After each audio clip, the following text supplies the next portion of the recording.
A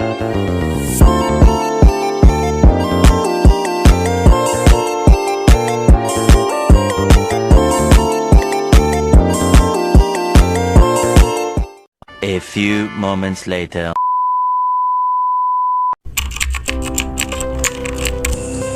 Assalamualaikum warahmatullahi wabarakatuh. Shalom, Om Swastiastu, Namo Buddhaya, dan salam kebajikan. Perkenalkan, nama saya Aulia Rato dengan NIM A4012227. Pada kesempatan kali ini, saya akan membahas materi mengenai peran pendidikan dalam meningkatkan kesadaran lingkungan di Asia. Asia adalah benua terbesar dengan berbagai negara yang memiliki tantangan lingkungan yang berbeda, mulai dari polusi udara, kerusakan hutan, hingga perubahan iklim. Nah, hal ini karena pendidikan sebagai kunci perubahan. Pendidikan adalah alat yang sangat efektif untuk mengubah cara berpikir dan berperilaku masyarakat terhadap lingkungan. Melalui pendidikan, masyarakat dapat memahami dampak dari aktivitas manusia terhadap alam dan bagaimana cara untuk melestarikan lingkungan. Nah, berikut ini contoh inisiatif pendidikan lingkungan di Asia. Yang pertama yaitu negara Jepang.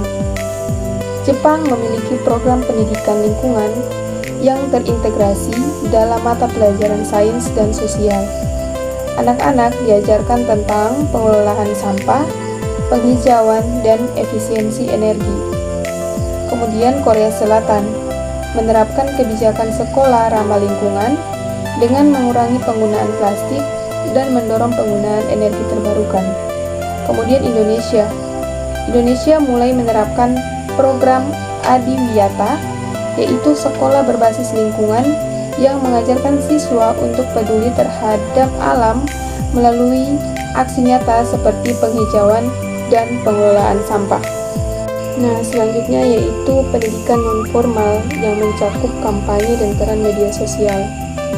Yang pertama yaitu LSM dan komunitas lokal mengadakan berbagai workshop seperti pelatihan daur ulang dan urban farming di kota-kota besar seperti Bangkok, Manila, dan juga Jakarta. Kemudian yang kedua, kampanye media sosial juga sangat berpengaruh, misalnya gerakan Nol Sampah di Cina dan Indonesia semakin populer karena banyak influencer yang mengedukasi masyarakat tentang cara mengurangi sampah plastik.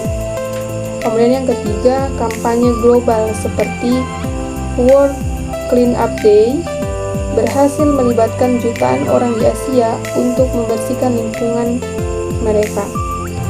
Nah, maka dari itu, dengan semakin berkembangnya teknologi dan media digital, pendidikan lingkungan bisa lebih mudah diakses oleh masyarakat. Nah, selanjutnya yaitu peran perguruan tinggi dalam inovasi lingkungan. Yang pertama yaitu universitas di Singapura seperti NUS dan NTU telah menerapkan kebijakan keberlanjutan dengan menggunakan energi terbarukan dan sistem daur ulang yang canggih.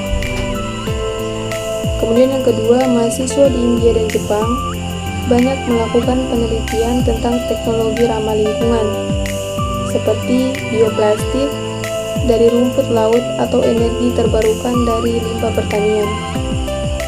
Yang ketiga yaitu startup lingkungan dari kalangan mahasiswa juga semakin berkembang, menciptakan produk-produk yang mendukung gaya hidup berkelanjutan. Selanjutnya yaitu tantangan dalam pendidikan lingkungan di Asia. Yang pertama yaitu kurangnya kesadaran di beberapa daerah. Di beberapa negara berkembang, isu lingkungan belum menjadi prioritas dalam sistem pendidikan. Kemudian yang kedua, dukungan kebijakan yang belum optimal. Tidak semua pemerintah memberikan perhatian yang cukup terhadap pendidikan lingkungan. Kemudian yang ketiga, kebiasaan masyarakat yang sulit diubah. Meski sudah ada edukasi, masih banyak masyarakat yang sulit mengadopsi kebiasaan ramah lingkungan karena faktor ekonomi atau budaya. Nah, hal ini karena pendidikan adalah kunci utama dalam menciptakan generasi yang lebih peduli terhadap lingkungan. Dengan memberikan pemahaman dan membangun kebiasaan ramah lingkungan sejak dini, kita dapat mengurangi dampak negatif terhadap alam dan menciptakan masa depan yang lebih berkelanjutan. Sebagai individu, kita juga bisa berkontribusi dengan cara sederhana seperti mengurangi penggunaan sampah plastik sekali pakai, kemudian mendukung produk ramah lingkungan, dan yang terakhir, menanam pohon dan menjaga kebersihan lingkungan sekitar.